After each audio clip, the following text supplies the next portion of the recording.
అందరికీ నమస్కారం. ఈ రోజు ముఖ్యాంశము సంక్రాంతి రాజకీయ సంబరాలు ఆంధ్ర తెలంగాణలో ఎలా సంబరాలు చేసుకున్నారనే విషయం మీద మనము తెలుసుకుందాం. ముందుగా మన ప్రియతమ నేత బాబు గారు వస్తారు. ఆయన చెబుతారు సంక్రాంతి గురించి. చెప్పండి.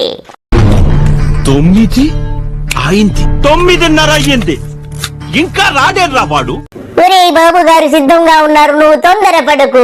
బాబు గారు అన్ని మనకి కులంకుశంగా చెప్తారు. అసలు సంక్రాంతి అంటే ఏమిటి, ఎలా చేసుకోవాలి, ఆయన చూసి ఆంధ్రాకి ఎంత మంది వచ్చారు అన్ని విషయాలు చెబుతారు. చెప్పండి బాబు గారు.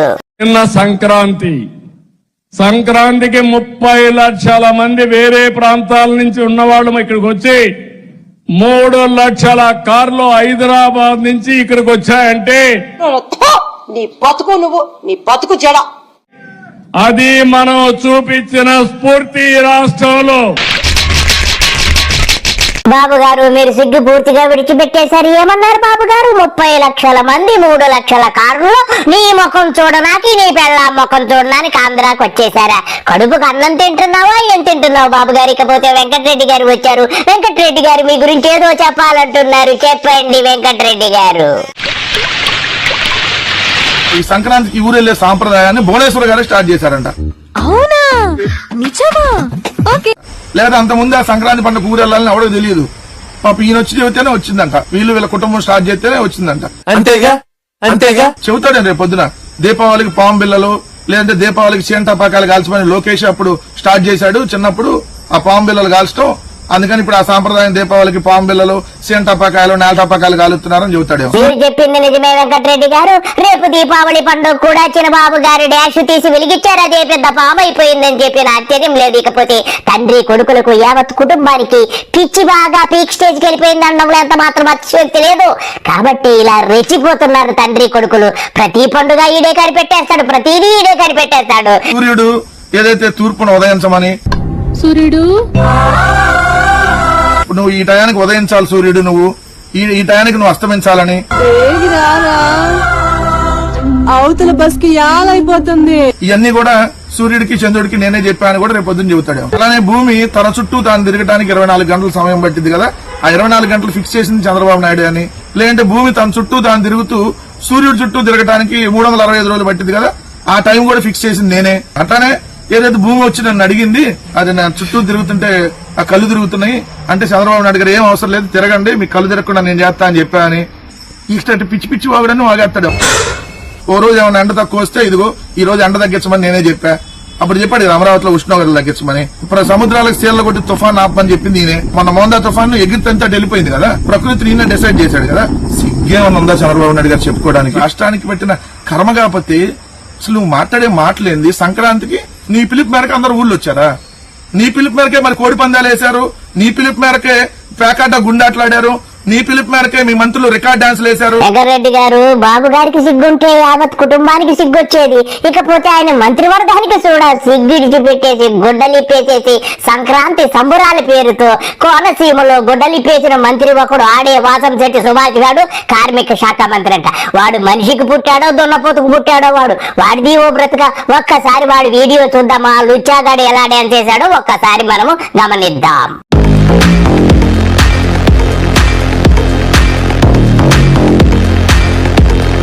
బాబు గారు స్టేజ్ ఎక్కి గంటలు ప్రసంగిస్తారు కదా, మరి ఇప్పుడు కళ్ళు చెవులు దొబ్బాయా మీకు?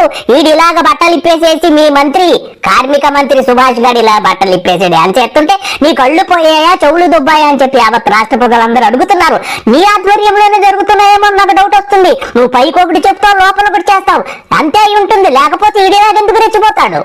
ఈ కూడా చెప్పాల్సింది. చూసి అందరూ నవ్వుకుంటున్నారు. పక్క దేశాల్లో అయితే మమ్మల్ని వెంకటరెడ్డి గారు గుండాటైనా కోడి పందాలైనా ఏదైనా గాని బాబు ఆధ్వర్యంలోనే జరుగుతాయి. ఎందుకంటే ఆయన ప్రతిదాన్ని సృష్టిస్తారు కదా, సృష్టికర్త కాబట్టి ఆయన అన్ని చేసింటారు. ఇందులో ఎంత మాత్రము సందేహం లేదు. ఇకపోతే మన తీర్మానం మల్లన్న గారు వచ్చారు, ఆయన ఏదో చెప్పాలని ఉత్సాహపడుతున్నారు.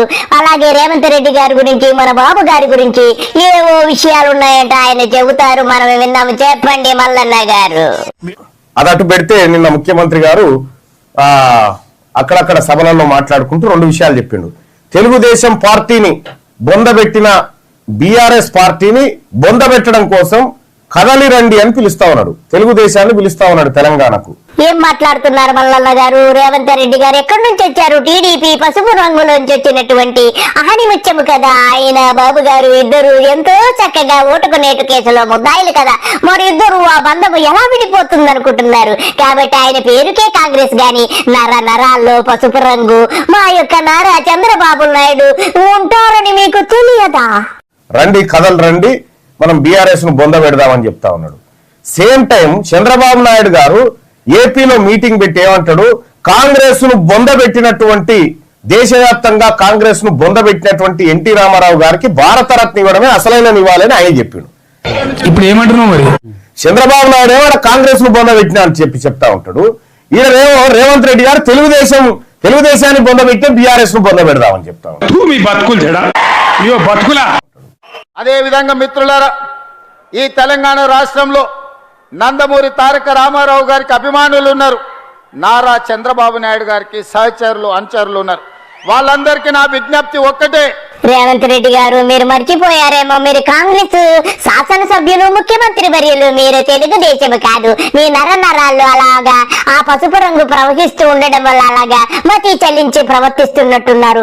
బాబు గారికి మీకు లావాదేవీలుంటే వెనక డోర్లో చూసుకోండి, కానీ ఇలాగ ఓపెన్ మీటింగ్ లో మాట్లాడడము ఎంతవరకు హర్షణీయమని నేను అడుగుతున్నాను. ఈ తెలంగాణ రాష్ట్రంలో తెలుగుదేశం ఉండొద్దని కక్ష గట్టి ఆ పార్టీ నాయకత్వాన్ని దెబ్బతీసిన చంద్రశేఖరరావును, బీఆర్ఎస్ ను సమూలంగా 100 మీటర్ల గోతి తీసి పాతి పెట్టినప్పుడే బీఆర్ఎస్ వాళ్ళు గద్దెలు దిగాలి, ఊర్లలో బీఆర్ఎస్ దిమ్మలు కూలాలి. బలుపా, అహంకారమా? ఏం కన్ను నెత్తుకొచ్చినాయా? ఇంత అహంకారమైంది నాకు అర్థం కాదు. అప్పుడే నందమూరి తారక రామారావు గారికి నిజమైన నివాళులు అర్పించిన వాళ్ళ మౌతము. రేవంత్ రెడ్డి గారు మీకు బీఆర్ఎస్ మీద ఉన్న కోపంని, మీ యొక్క ప్రేమనంతా బాబు గారి మీద చూపిస్తూ ఉంటే మరి ఈ విషయం రాహుల్ గాంధీ గారికి తెలిస్తే మీ పదవి ఊడిపోతుంది. జాగ్రత్త, ఎందుకైనా మంచిది. గతంలో బాబు గారు యూపీఏతో పొత్తు పెట్టుకుని వల్ల రాహుల్ గాంధీ గారికి వెన్నుపోటు పొడిచిన చరిత్రను రాహుల్ గాంధీ గారు మర్చిపోలేదు. కాబట్టి మీ పదవి కాపాడుకుంటే, మీ నోరు అదుపులో పెట్టుకుంటే మంచిది. మేము చంద్రబాబు నాయుడుతో పొత్తు వెళ్తాం. మీ బతుకులు చెడా, ఇవో బతుకులా. ఎవడైతే తెలంగాణ నాశనం చేసిండో, ఎవడైతే గుండు కట్టిండో, నిర్దాక్షిణ్యంగా ఎన్కౌంటర్ల పేరు మీద ఎవడైతే 100 మంది తెలంగాణ బిడ్డలను బలిపెట్టుకున్నాడో, తెలంగాణ ద్రోహి చెడిపోయి చంద్రబాబు నాయుడుతో పొత్తాం మీ బతుకులకు. ఏమో అడుక్కుంటే మేమిస్తాం. ఆ విధంగా మనము ముందుకు వెళ్లాల్సిన అవసరం ఉన్నది. బీఆర్ఎస్ ను బొంద పెట్టాల్సిన బాధ్యత మన అందరి మీద ఉన్నది. మిత్రులారా, రేవంత్ రెడ్డి గారు బీఆర్ఎస్ ను బంధపెట్టే కార్యక్రమంలో మీ పదవికి గండము తెచ్చుకుంటారేమో. మీ ముఖ్యమంత్రి పదవి ఊడిపోవడం ఖాయముగా కనబడుతుంది. రాహుల్ గాంధీ గారికి కోపం వస్తే మీరు బాబు గారితో మంతనాలు జరుపుతున్నారంటే ఆయన ఊరుకోరు. దయచేసి నా మాట వినండికపోతే బాబు గారు వచ్చారు, ఆయన ఏదో పొడి చేసా తెలుగుదేశం నా వల్లే ఆవిర్భవించిందని కోతలు కోస్తున్నారా? కోతలు ఏమిటో ఒక్కసారి విందాం. మొదలు పెట్టండి మీ కోతలు బాబు గారు.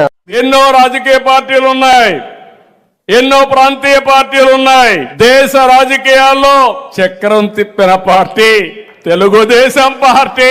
35 మంది పార్లమెంటు సభ్యులతో 85లో ప్రతిపక్ష హోదా నిర్వహించిన పార్టీ తెలుగుదేశం పార్టీ.